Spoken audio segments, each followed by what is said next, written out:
Hey, everybody. Welcome again to the Winning Digital Customers Show. Recently, we've been looking at some important trends in different industries as we wrapped up 2021 and took a look at where did we wind up. And today, we're going to be looking at the media industry. What trends have changed or shaped the customer landscape in the media industry over the last year, and how does that relate to prior years? The media industry is without a doubt one of those that is massively impacted by digital transformation, has been massively impacted by COVID and the associated change in consumer behaviors. And today we're going to look at what that looks like in terms of the numbers. So first of all, by the end of 2021, 78% of consumers, according to one study, were using some form of subscription video on demand service. This means above and beyond cable. This is a Netflix, a Hulu, a Disney Plus, Apple TV Plus, it's HBO Max. One of these services that they were paying directly to Amazon Prime would be another example, that they were paying directly to the provider of that service, not to a Cablevision or a Verizon or anyone like that. 78%. So obviously that is near ubiquitous adoption of video streaming services. And clearly that is a massive change. Just as recently as 2015, that was hovering around 50%. And obviously if we go 5 years earlier than that, we're down in the single or very, very low double digits. So this has been a massive growth. Obviously time spent at the expense of other more traditional linear television channels, or even in some cases video on demand from MSOs and cable providers. So that's one shift. Although you'll notice that the percentage hasn't grown a ton. It ticked up from 74% to 78% between 2019 and 2020. And I think we can attribute that to COVID, or at least, well, I don't know. It had been growing anyway, but clearly COVID also accelerated that. But then it stayed kind of flat in 2021, which, in some cases you might say suggests that the growth has flattened.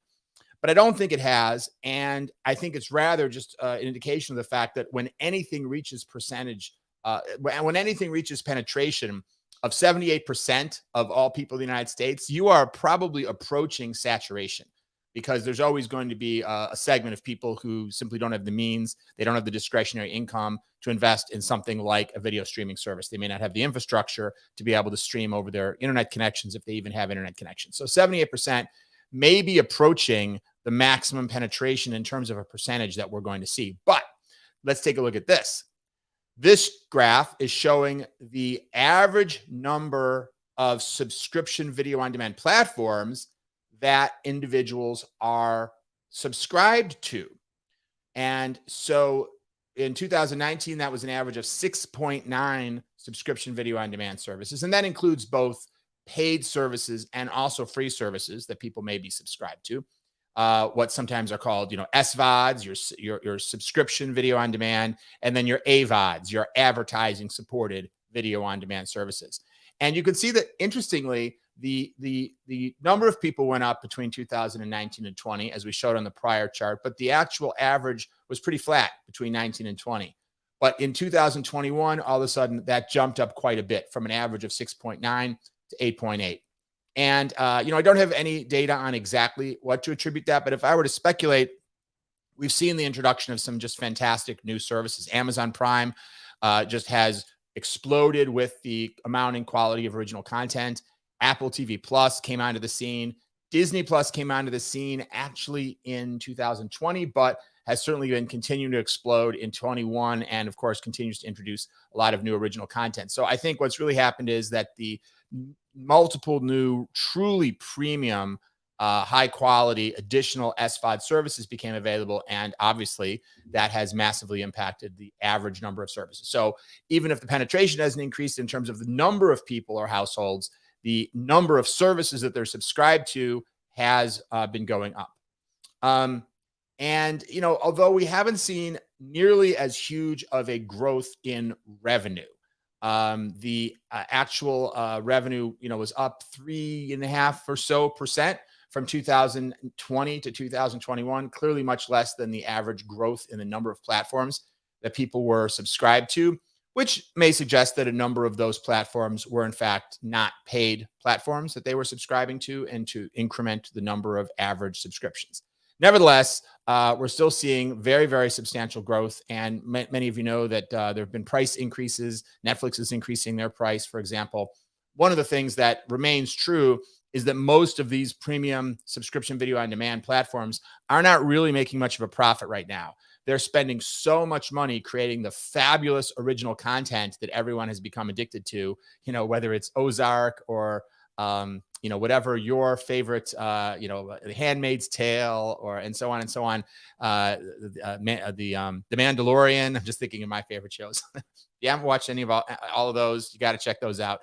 But point is that they're spending so much money on creating high quality original programming, as well as licensing content and marketing, that they're not really turning much of a profit. In many cases, they're losing a lot of money right now, no doubt intentionally, on the mindset that this is a growth play right now. They want to become dominant in the space so that they can potentially aggregate others and become sort of solidify their position, so to speak, for the coming period of time, and be able to focus on making a profit after they've focused primarily on growth. At least that's my own interpretation of that behavior right now. So and so we may see in the future that they're going to be asking customers to pay more and more for those subscriptions. That may cause customers to have to make more of a choice to do the cord cutting behavior as it's described. And I don't have a graph on this today, but we've continued to see the percentage of households that have cable television in their home decline. And that includes whether that's cable or fiber optic or satellite, but that kind of classic idea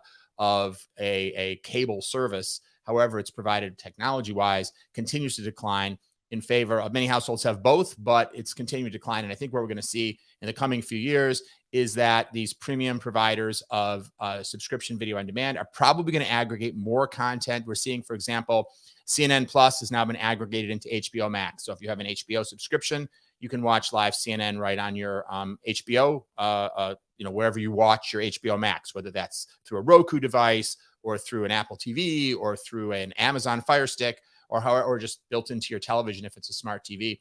And so that's one more step towards telling the customer, hey, you don't have to spend $50, $60, $70, $80 a month anymore on that cable bill. You can simply choose which services you want to subscribe to: Netflix, Hulu, Disney, etc.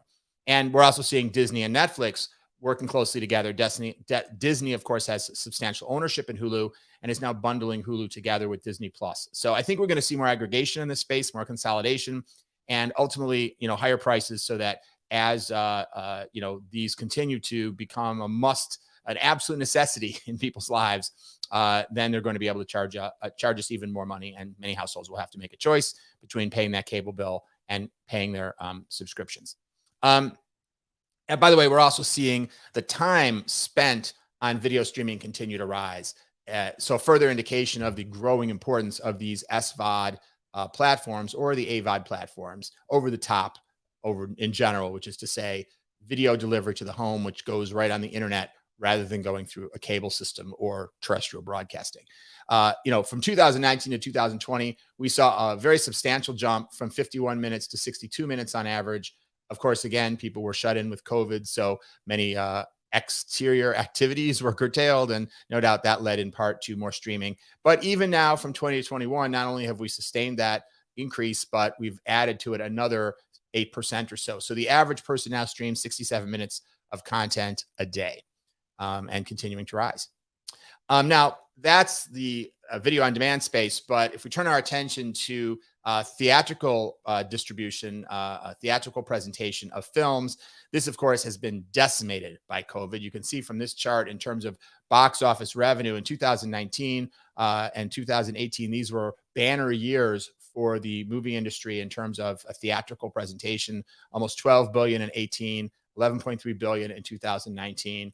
2020, it's like the old game of chutes and ladders, right? Go down the chute all the way down from 11. Can you imagine being in a business that goes from 11.3 billion to 2.1 billion between one year and the next? I mean, just absolutely terrifying. If you were AMC, or you were a business that was focused on the presentation of film.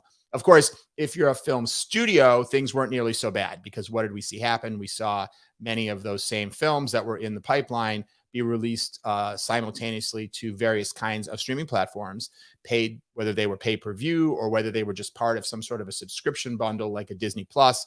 Even when they're included as free, what you see is massive increases in subscriptions. So all the people that didn't have Disney Plus wanted to watch a new Disney movie, they turn around and sign up for the subscription. Maybe some of them only do it for the month to watch the movie, but even still, that's $20, $30, whatever it is. And obviously a percentage of those will stay for the long haul. So sometimes they can make a lot of money either way. And so movie studios didn't do nearly as badly as the actual companies that are in the business of running movie theaters. The government, of course, did give them a little bit of help in the form of various forms of COVID relief, but nevertheless. And then in 2021, we saw some of that coming back. I know I don't think I went to any movies in 2020, certainly not after March. In 2021, I went to a couple. So, probably in 2019, I probably went to a dozen or more. So we saw that more than double. If you want to look at that on the bright side, from 2.1 billion to 4.5 billion in revenue in 2021 for theatrical films. Presumably that's going to continue to rise. Personally, if I'm making a prediction here, I think it's going to take a number of years before it gets back to that 11 to 12 billion dollar range, if it ever does. And I think it can, but it's going to require the film industry, or the film distribution and theatrical presentation industry anyway, to make sure that those theaters are really worth the trip, because I think a lot of consumers have gotten in the habit of watching those new releases at home.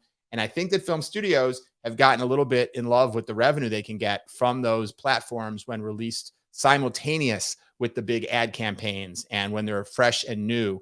And as a result, I think we're going to continue to see for the foreseeable future, maybe not all films, but a lot of films now being released to streaming at the same time, or nearly the same time they're released in theaters, which of course is going to give the theaters a run for their money in terms of the old world, where they kind of had that exclusive window for a period of time. So we'll see what happens. I could be wrong about that, but I think that's an industry that's going to be challenged for quite some time. And let me show you one more reason why I think that's going to be challenged for quite some time. This was a survey done by Morning Consult that looked at the preferences that consumers had between theatrical viewing of films and streaming. And so this is two data points we have here from three data points: November 2018, March 2020, just as the pandemic began, and then June 2020 in the middle of the pandemic. Unfortunately, I don't have a more recent data point, so I can't tell you for sure if anything's come back, but you just look at the first set of graphs here. In November 2018, when asked about their preference between going to the movie theater versus streaming the movie, 28% said they strongly preferred the theater. And the preferences for the theater, 25% said they somewhat preferred the theater, and only 15% said they strongly preferred streaming, right? So you had a massive swing towards preferring theatrical. In other words, over 50% said they either strongly preferred or somewhat preferred seeing a movie in the movie theater. If you look at the June 2020 numbers, you have only 14% strongly preferring the theater and only 16%. So you have only 30%. So we've dropped from 53% to only 30% saying they prefer it all going to the theater over streaming. And you had 56% total saying they either somewhat or strongly prefer streaming, with 36% saying they strongly prefer streaming.